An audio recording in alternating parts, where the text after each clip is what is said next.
Good evening, Ole Miss. Oh, man.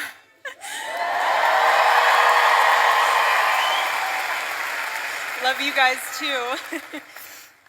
Oh, it's hard not to cry after watching that. I haven't seen that portion of him saying that video since that day happened. But Charlie, when he came onto campus, he loved to immerse himself in the culture of the campus that he was in. And so, from word on the street, you guys have a chant out there. I hear it's a good one. It's hotty toddy.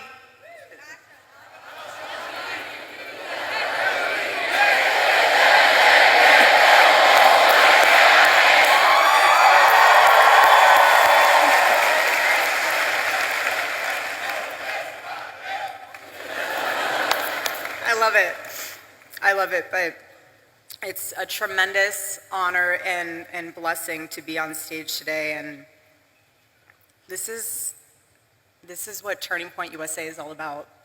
This is what the future of our country is all about, and I want to thank you all also on a personal level for all of your prayers and all of your support, not only for our family, but for the Turning Point USA family, which includes all of you, especially those that are students, a part of the Turning Point USA chapter at Ole Miss. So I love you guys, truly. This whole, you guys have no idea how helpful it is to have all of you in my life, because you help me feel even more deeply connected to my husband. And I thank you for that. I thank all of you for that.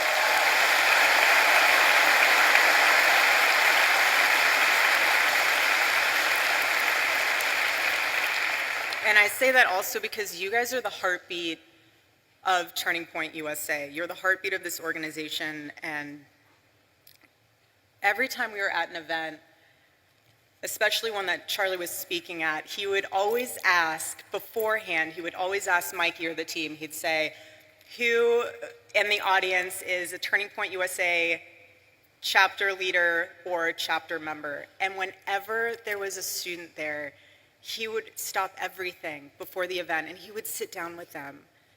He would ask you what your name is, what you're studying, what is the issues that are going on campus. He would take the time to make sure that you guys knew he was investing into you, into your chapter, into your school, because that was a pulse point for him.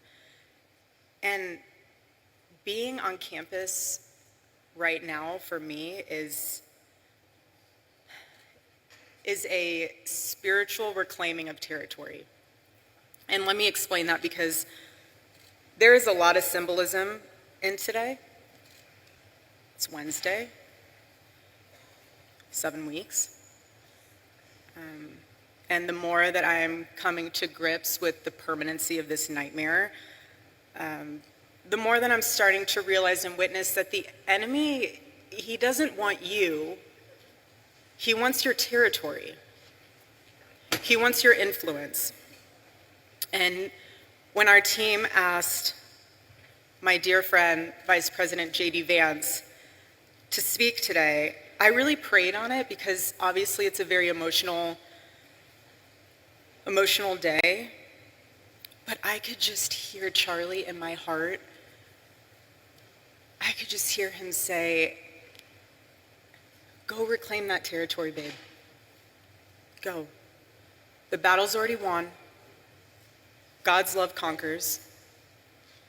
And that's why I'm here today. I'm here because this moment, it can either be your breaking point or your wake-up call, essentially your turning point, if you will. And at this moment, every single one of us has a choice to make, whether we stand for freedom or we're just gonna fall for everything else.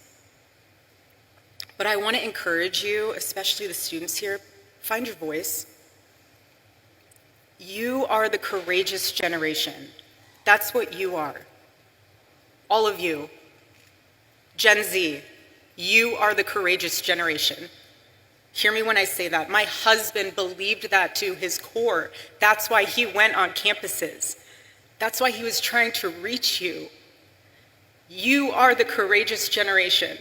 Own it. Make him proud. And students beyond Ole Miss, if you are pursuing a chapter on your campus, harness this amazing opportunity to advocate for something that you truly believe in. And express it in the most articulate way of what exactly you're advocating for. You're advocating for America, you're advocating for freedom of speech. Because our chapters on high school campuses, I love it. Charlie was so excited when he named the programs for high schools. He said, we're gonna name it Club America. Because he goes, who could hate that name? It's the perfect name, Club America, and he loved it. Who could be against it? And I want you to know that if you are trying to start a chapter, I'm with you, we're with you, Charlie's with you. You have an arsenal of Turning Point USA staff members that are with you. But I also, what I've been able to sit back and witness is the leaders that have stepped up to ensure that chapters can happen. For example, I don't know if you guys saw what happened earlier this week with Governor Ron DeSantis, which is amazing. I want to give him a massive shout out because he said, we're announcing a partnership with Turning Point USA. We want to make sure that all high schools in Florida, anybody in a high school that wants to start a Club America chapter will be able to do that. There will be no impediments to that, and certainly no discrimination. That's amazing.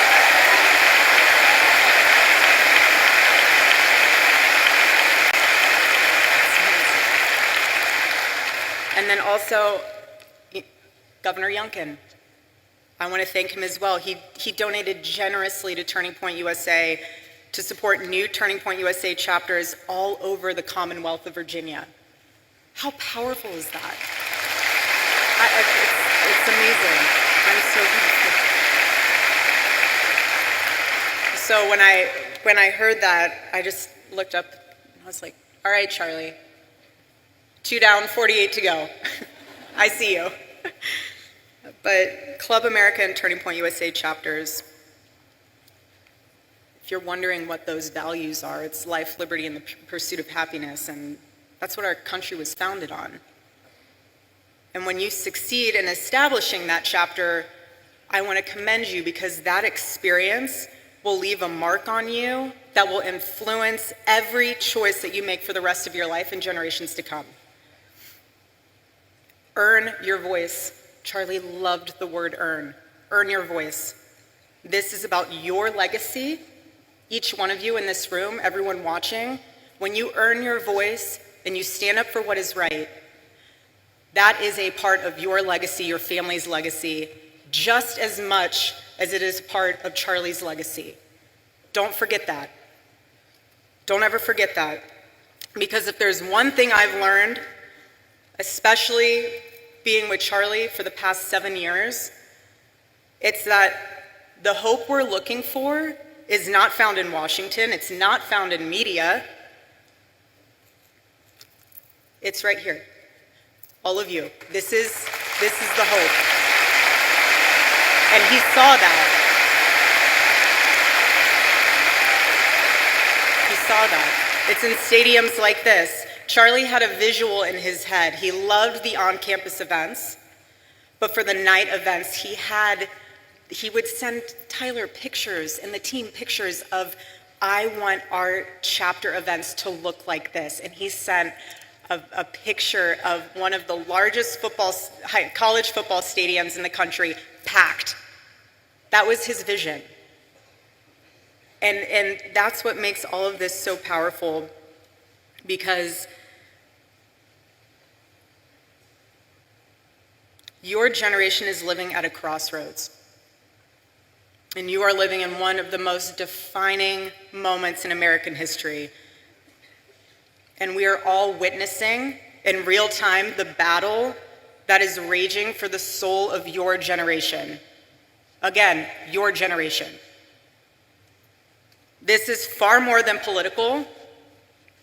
You will hear the world and the culture, for that matter, pressure you and say, go with the flow, don't ruffle feathers, don't say that, you might offend someone.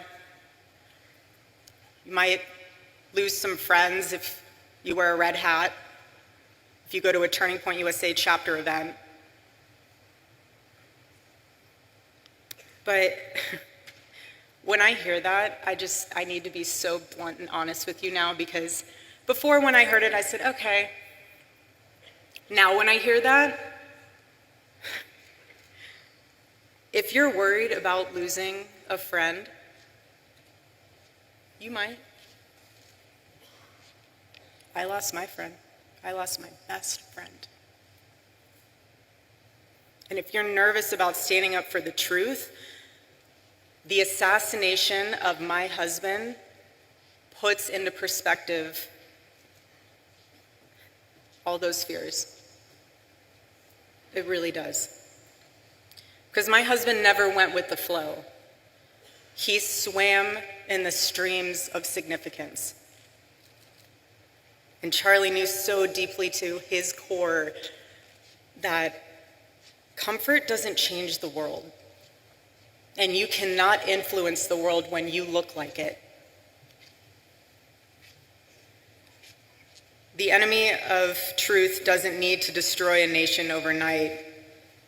He just needs to convince people that truth no longer matters. And the enemy thrives when Christians don't speak up, when citizens don't vote, when students don't think for themselves. But in Ephesians chapter 5, verse 11, it says, have nothing to do with the fruitless deeds of darkness, but rather expose them. That's what it means to live as salt and light.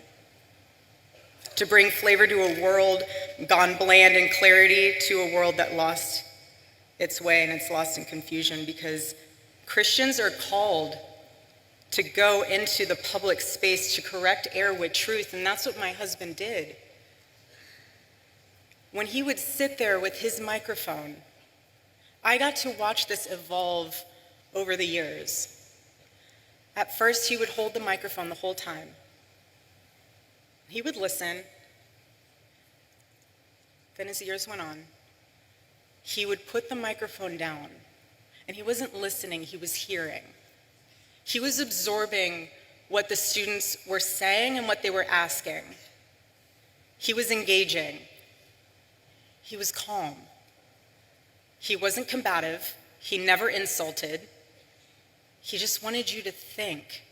Again, like I said, he never told you what to say. He just wanted to challenge you so that what your convictions were, you actually understood why you had them, rather than they being talking points because your professor told you so or your friend told you so.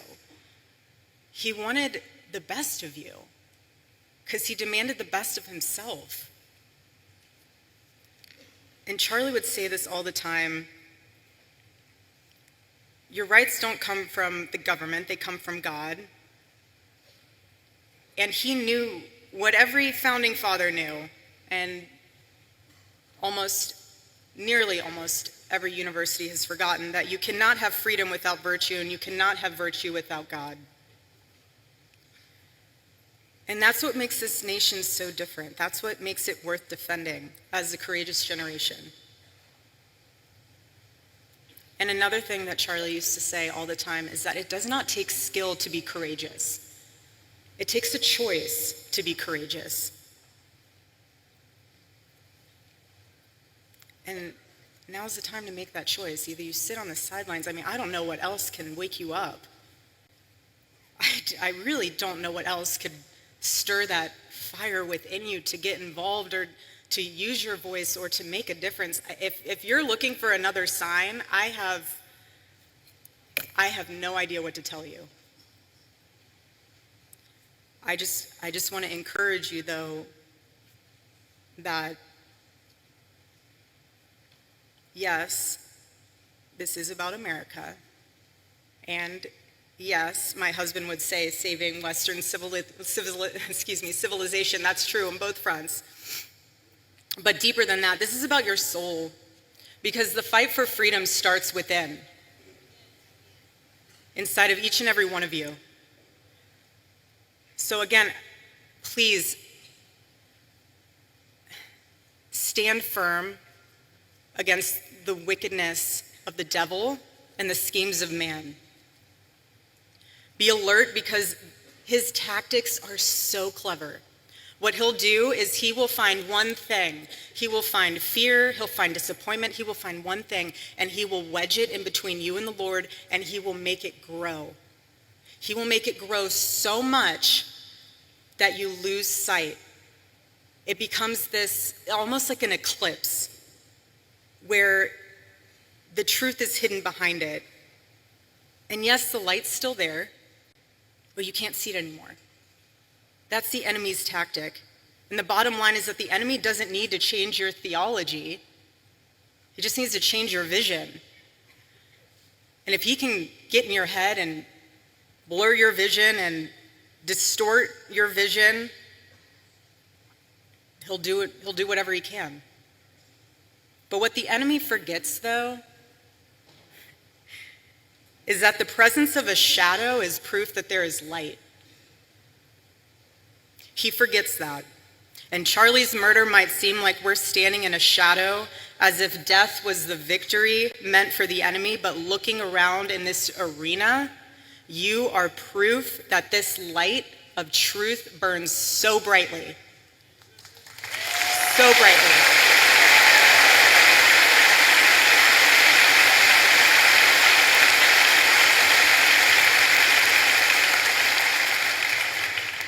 The Lord is calling you to rise. Please hear me when I say that courageously. He is. Do not be afraid. It is so easy to be afraid, but we are commanded to not be afraid. And when you take that stand, it will encourage and inspire someone else to do the same. Whether that is someone in your circle, whether that's a family member, whether that's someone you never even met before because they saw you posting something on social media. You can't change a nation if you're enslaved to fear. And you can't call out corruption if you're still chained to comfort. And you can't stand for truth if you first do not kneel before the Lord.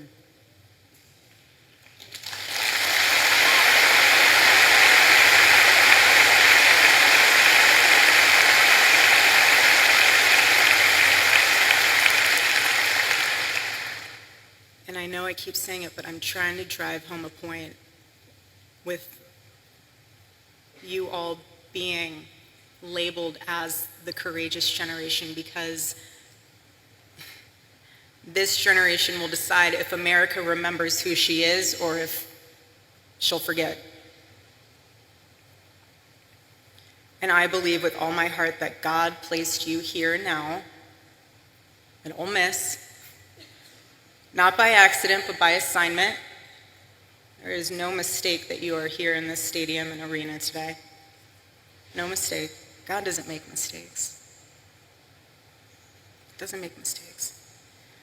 And when being on this campus, I think of 18-year-old Charlie, who would always say, you know, when I started this, I had no money, no connections, and I had no idea what I was doing. But what he did know what he was doing is that he was obeying the Lord. He was obeying what the Lord had placed inside of his heart to fight for. He did.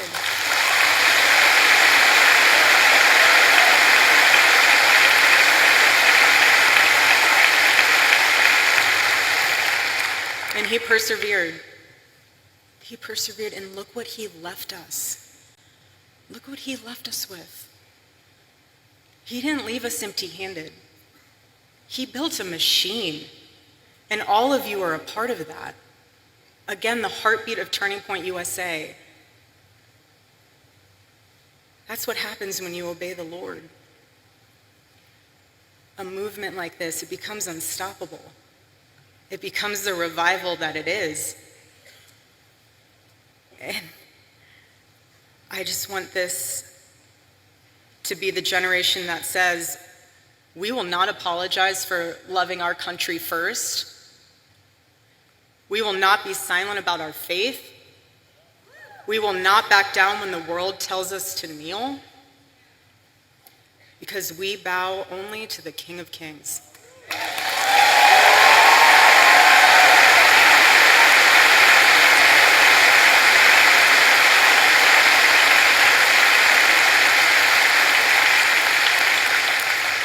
And it's from him that we rise. I personally still believe in America. I still believe in her founding. I still believe in her future. I don't care if people think it sounds crazy, but I still believe that our nation can heal. But we can't save a country that we're too afraid to defend. We can't.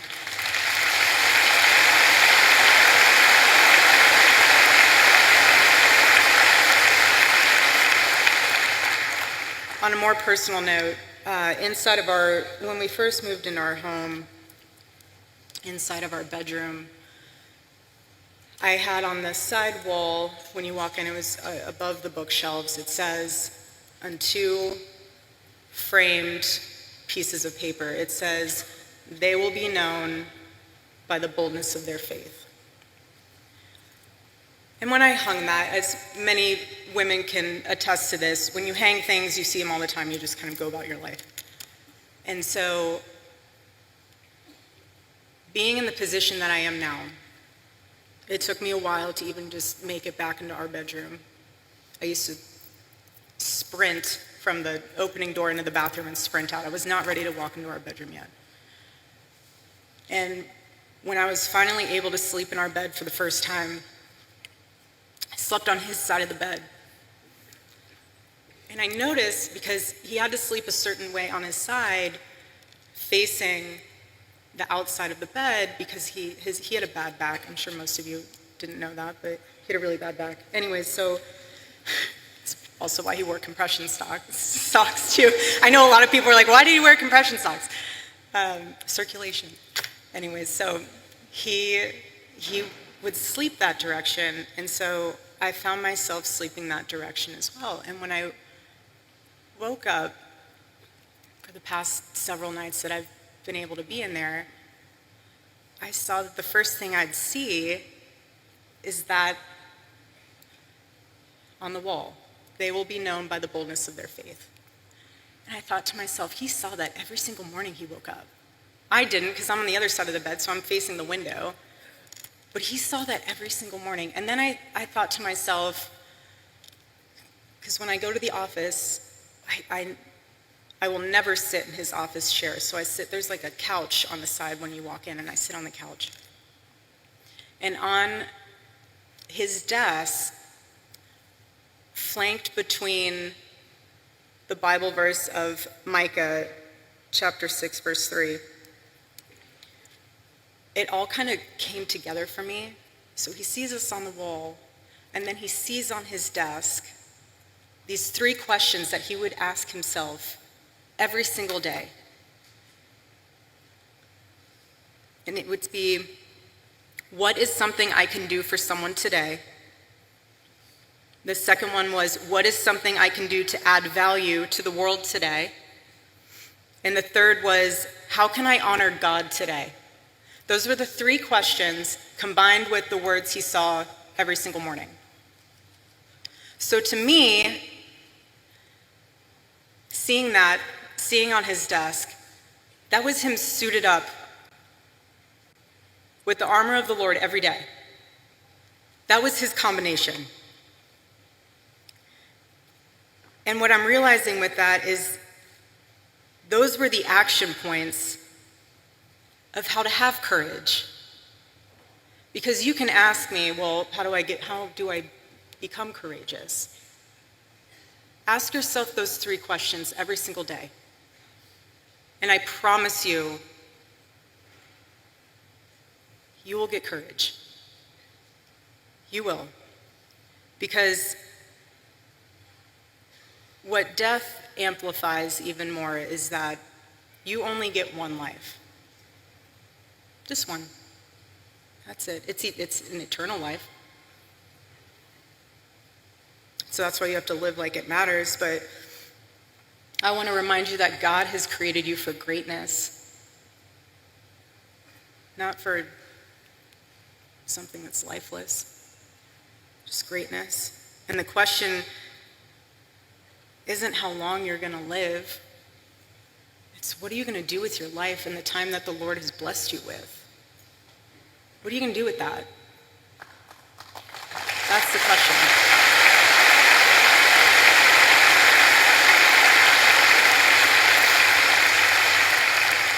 And when you get to the end of your life,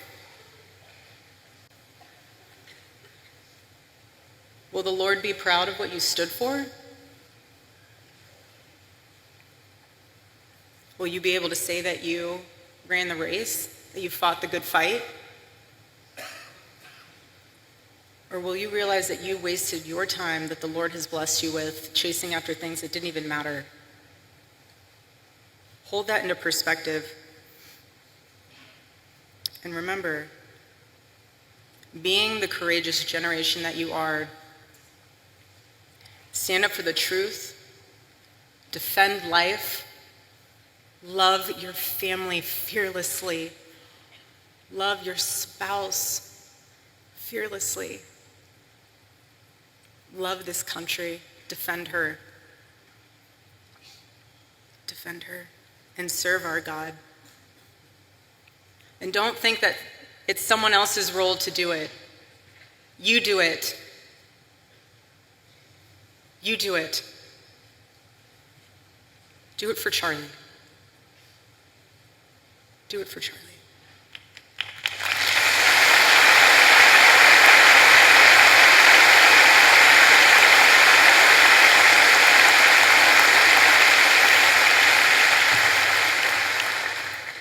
And I am tremendously blessed and honored tonight to be able to introduce to you a very, very dear friend and his wife. They are incredible. And I see no one will ever replace my husband. No. But I do see some similarities of my husband in JD and Vice President JD Vance. I do. And that's why I'm so blessed to be able to introduce him tonight, because he understands the fight that we're up against, and he can articulate that in a way that transcends race, that transcends demographic backgrounds. He's an amazing man. So please help me welcome to the stage Vice President JD Vance.